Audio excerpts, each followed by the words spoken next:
اللہ الرحمن الرحیم۔ تقریباً 2 ہفتے ہو چکے ہیں سمود فلوٹیلا کے نام سے جو قافلہ غزہ کی طرف گیا ہوا ہے، جس میں صرف انسانیت کی ہمدردی کے ناطے بہت سارے ممالک کے لوگ ہیں جو غزہ کے متاثرین کے لیے خوراک لے کر جا رہے ہیں، اور جس میں ہمارے لیے فخر کی بات یہ ہے کہ جناب سینیٹر مشتاق احمد صاحب پاکستان کی طرف سے نمائندگی کر رہے ہیں، فرض کفایہ ادا کر رہے ہیں۔ تو آج میں نے ان کی ایک ویڈیو دیکھی جس میں انہوں نے موبائل پانی میں ڈال دیا۔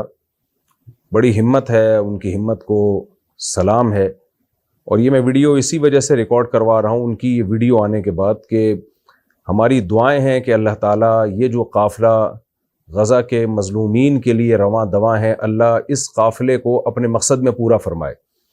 اس میں قومیت اور مذہب اور تمام رشتوں کو بالائے طاق رکھ کے انسانیت کے رشتے کو سب سے اوپر رکھا گیا ہے۔ غیر مسلم بھی ہیں اس میں، عیسائی بھی ہیں، مختلف مذاہب کے لوگ ہیں، مختلف ملکوں کے لوگ ہیں، اور یہ قافلہ اب قریب پہنچنے والا ہے۔ بغیر کسی جارحیت کے، بغیر کسی اسلحہ کے، صرف اور صرف وہاں کے مظلوموں کو مدد پہنچانے کے لیے بہت ہمت کا کام کیا ان سب حضرات نے، جتنے بھی لوگ اس قافلے میں شریک ہیں۔ جن ملکوں کے یہ لوگ ہیں ان تمام ملکوں کی ذمہ داری بنتی ہے کہ ان کی جان کے تحفظ کی کوشش کریں۔ پاکستان کی ذمہ داری ہے کہ جو پاکستانی اس میں ہیں، اور مختلف ممالک کے ملکوں کی ذمہ داری ہے، مختلف ممالک کی ذمہ داری ہے کہ اس قافلے میں جتنے لوگ ان کے ملکوں سے بلونگ کرتے ہیں، تعلق رکھتے ہیں، ان کی جانوں کا تحفظ کریں اور اسرائیل کو ان کے خلاف جارحیت سے روکیں۔ بہرحال میں نے جو آج یہ ویڈیو ریکارڈ کروائی ہے تو مجھے سینیٹر مشتاق صاحب کا جو عمل ہے بہت ہی اچھا لگا۔ اللہ تعالیٰ ان کو جزائے خیر دے، وہ بھی اور ان کی اہلیہ بھی بہت عرصے سے غزہ کے مظلوموں کے لیے خاص طور پر ایفرٹس کر رہے ہیں، کوشش کر رہے ہیں۔ ان کی یہ کوششیں اس قابل ہیں کہ ان کی جتنی حوصلہ افزائی کی جائے کم ہے، اور اس قافلے کو پائے تکمیل تک اپنی مدد لے کر پہنچنے کی اللہ آسانی کے ساتھ توفیق عطا فرمائے، اور ان سب کی جانوں کی اللہ تعالیٰ حفاظت فرمائے۔ تو ناکامی کے نقشوں میں نوح علیہ السلام نے اپنے رب کو پکارا۔ قرآن کہتا ہے فاستجبنا لہ، ہم نے نوح کی پکار کو قبول کیا۔ آج بہت سے لوگ کہتے ہیں ہم دعائیں مانگتے ہیں قبول نہیں ہوتی۔ بھائی قبول ہوتی ہے اس ٹائم پہ جس ٹائم پہ اللہ چاہے گا۔ یہ چھوڑ دو کہ قبول ہو رہی ہے کہ نہیں ہو رہی۔ کتنے لوگ کہتے ہیں فلسطین کے لیے کب سے دعائیں مانگی جا رہی ہیں، حرم میں بھی مانگی جا رہی ہیں دعائیں۔ ایک تو ہمارے یہاں پروپیگنڈا بہت ہے، بہت سے لوگ کہہ رہے ہیں فلسطین کے لیے حرم میں دعا نہیں مانگی جا رہی، بک گئے ائمہ حرم۔ میں جب ابھی عمرہ کرنے گیا تو پہلی تراویح میں ہی فلسطین کے لیے دعا مانگی ہے انہوں نے۔ سوشل میڈیا بہت بڑا عذاب ہے، میں آپ کو بتاؤں۔ اتنی دجال کے آنے کی ہمیں بالکل ضرورت ہے ہی نہیں۔ جو لمبا پھینکتے رہو نا، بس پھینکتے رہو۔ میں نے تو یہ فیصلہ کیا ہے جب تک کوئی چیز اپنی آنکھوں سے نہ دیکھ لو نا تبصرہ ہی نہیں کرو۔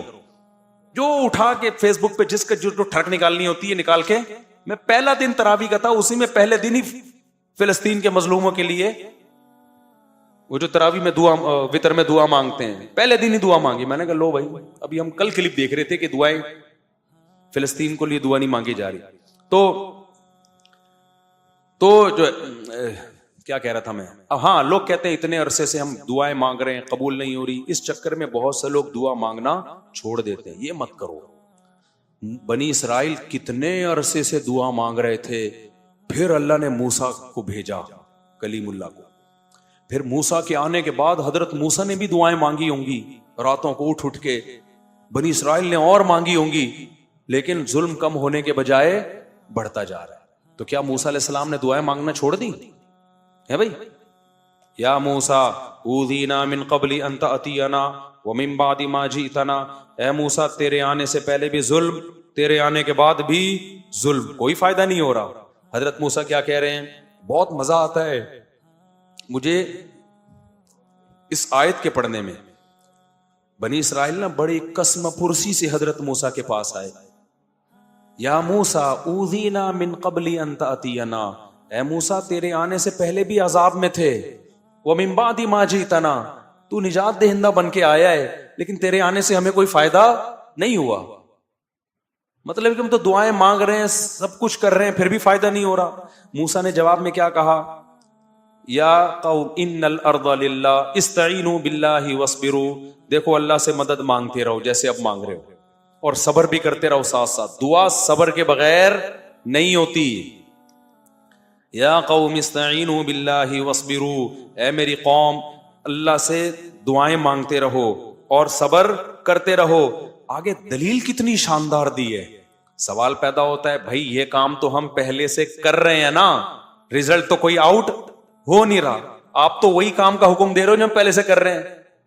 ہم یہ کہہ رہے ہیں دعا قبول نہیں ہو رہی, آپ کہیں دعا کب مانگو, مانگ رہے ہیں پہلے سے. اس اشکال کا موسیٰ نے جو جواب دیا علیہ السلام نے, ان الارض للہ یورثھا من یشاء من عبادی, اے میری قوم زمین فرعون کی نہیں ہے, یہ گریوی میں فرعون کو ملی ہوئی ہے. زمین کا بادشاہ کون ہے؟ اللہ ہے. تو جب اللہ ہے وہ جب چاہے گا سیکنڈوں میں چھین لے گا اس سے, وہ نہیں چھین رہا, اس میں کوئی حکمت ہے. تو جو اللہ کا کام ہے وہ اللہ کو کرنے دو, جو تمہارا کام ہے وہ تم کرو. ہمارا کام ہے بھکاریوں کی طرح, اس کا کام ہے زمین چھیننا, ہم اپنا کام کریں گے اور وہ اس کو اس کا کام کرنے دو, کیونکہ مالک وہ ہے, جب چاہے گا سیکنڈوں میں چھین لے گا. ان الارض للہ یورثھا من یشاء من عبادہ, وہ اللہ جس کو چاہتا ہے زمین کا مالک بنا دیتا ہے. آج فرعون کو بنایا ہوا ہے, اس کا مطلب یہ نہیں کہ حقیقی مالک فرعون ہے. حقیقی مالک فرعون ہوتا پھر ہم مایوس ہوتے نا. حقیقی مالک کون ہے زمین کا؟ اللہ ہے. تو ہمیں مایوسی کی کیا ضرورت ہے بھائی, وہ نہیں چھین رہا, کوئی حکمت ہے, ہمیں آزما رہا ہے. وہ جب چاہے گا 2 منٹ میں چھین کے ہمارے حوالے کر دے گا. تبھی تو کیسے 2 منٹ میں چھینا کہ نہیں چھینا, آخری دم تک, جب تک وہ پانی کے کنارے پہ کھڑے ہوئے تھے نا اور فرعون کا لشکر آ رہا تھا, اس وقت تک فرعون یہ سمجھ رہا تھا زمین کا وارث کون ہے؟ میں ہوں. مصر کا مالک کون ہے؟ میں ہوں. پھر جب پانی میں راستے بنے, بنی اسرائیل پار ہو کے گزر گئے, اس وقت بھی فرعون بھی یہ سمجھ رہا تھا کہ مصر کا مالک کون ہے؟ بولو, میں ہوں. جیسے آج اسرائیل سمجھ رہا ہے کہ بیت فلسطین کا مالک کون ہے؟ اسرائیل ہے. فرعون تو اس سے بڑے پاورفل تھا, وہ بھی آخری اینڈ تک یہی سمجھتا رہا کہ زمین کا مالک کون ہے؟ میں ہوں. راستے بن گئے, اس وقت بھی فرعون سمجھ رہا تھا مصر کا مالک کون ہے؟ میں ہوں. بنی اسرائیل بھی یہ سمجھ رہے تھے, حضرت موسیٰ بھی یہ سمجھ رہے تھے کہ فی الحال زمین کا مالک کون ہے؟ فرعون. چند سیکنڈوں کے اندر کام ہوا ہے. جب فرعون نے پانی میں اپنے گھوڑوں کو دوڑانا شروع کیا انہی راستوں میں جو بنی اسرائیل کے لیے بنے تھے, اور جب آخری آدمی جب تک داخل نہیں ہوا نا اس پانی میں, اس وقت تک بھی بنی اسرائیل یہ سمجھ رہے تھے کہ مصر کا مالک کون ہے؟ فرعون. ان کو کیا خبر تھی کہ یہ ڈوبے گا یہاں پہ. اللہ نے موسیٰ کو صرف یہ بتایا تھا کہ سمندر پہ لاٹھی مارو راستے بنا دوں گا. اب تک یہ وحی نہیں آئی تھی کہ اس کو تباہ بھی کروں گا, جو ظاہر اس آیت سے جو پتا چل رہا ہے. تو اس وقت تک سب یہ سمجھ رہے تھے. این وقت پہ جب آخری شخص پانی کے اندر داخل ہوا ہے نا, اور اس امید پر کہ اب ہم وہاں سے نکل جائیں گے, اس وقت اللہ نے سمندر کے 2 پارٹوں کو ملا کے بتا دیا ان الارض للہ, زمین کا مالک کون ہے؟ اللہ ہے. یورثھا من یشاء من عبادہ, جس کو چاہتا ہے اپنے بندوں میں مالک بنا دیتا ہے. تو آج اسرائیل کا جو فلسطین پہ ظلم ہو رہا ہے, ان فلسطینیوں کے لیے دعا بھی کرو, مدد بھی کرو, جو کر سکتے ہو کرو, لیکن مایوس ہونے کی ضرورت نہیں ہے. دعائیں مت چھوڑو. کب سے دعائیں مانگ رہے ہیں, قبول نہیں ہو رہی. بھائی ہمارے لیے آزمائش ہے, اسلامی ملکوں کے لیے آزمائش ہے. ان کو تھوڑی چھوڑے گا اللہ, جو ہمارے حکمران جو کچھ کر رہے ہیں, ان کو بھی تو آزمائش میں ڈالا ہے نا اللہ نے کہ کیا کر رہے ہیں. لیکن اس کا یہ مطلب نہیں ہے کہ بھائی فلسطین کی سرزمین کا یہودی مالک ہو گیا. اصل مالک کون ہے؟ اللہ ہے. اس نے وقتی طور پر کچھ ظالموں کے حوالے کی ہوئی ہے. تو ہم اپنا کام نہیں چھوڑیں گے, اور جب اللہ نے اپنا کام کرنا ہوگا اس کو صدیاں اور سال نہیں چاہیے, وہ سیکنڈوں کے اندر نقشے کو تبدیل کر دے گا. آج بہت بڑا مسئلہ پتہ ہے کیا ہے دینداروں میں؟ وہ دعا سے بہت غافل ہیں, اور بلکہ دعاؤں کا مذاق اڑانا شروع کر دیا ہے. ابے یہ مولوی دعاؤں میں لگے رہتے ہیں, ابے یہ دعاؤں سے کیا ہوتا ہے, مولویوں نے لوگوں کو دعاؤں میں لگا دیا, نمازوں میں لگا دیا, اور جو ایسی باتیں کر رہے ہوتے ہیں وہ دعائیں بھی نہیں کر رہے ہوتے, یا تو کوئی بڑا تیر مار رہے ہو نا, کوئی تبدیلی کے لیے ایک نیا پیکج لے کر آئے ہوئے ہو, وہ بھی نہیں کر رہے ہوتے, کچھ بھی نہیں کر رہے ہوتے, ایک دعائی تو رہ گئی ہے. دعاؤں سے کبھی غافل. میں نہیں کہتا کہ صرف دعا سے سب کچھ ہوتا ہے, اسباب بھی اختیار کرنے پڑیں گے, لیکن آج کسی حد تک اسباب ٹوٹے پھوٹے لنگڑے لولے اختیار ہوتے ہیں, دعاؤں سے کیا ہو رہے ہیں لوگ, غافل ہیں. تو دعا مانگنے کی عادت ڈالو. اور نبی صلی اللہ علیہ وسلم نے فرمایا کہ انسان کی دعا اس وقت قبول ہوتی ہے, صحیح حدیث ہے, کہ جب تک اس کے دل میں یہ خیال نہ آئے کہ میری دعا قبول نہیں ہو رہی.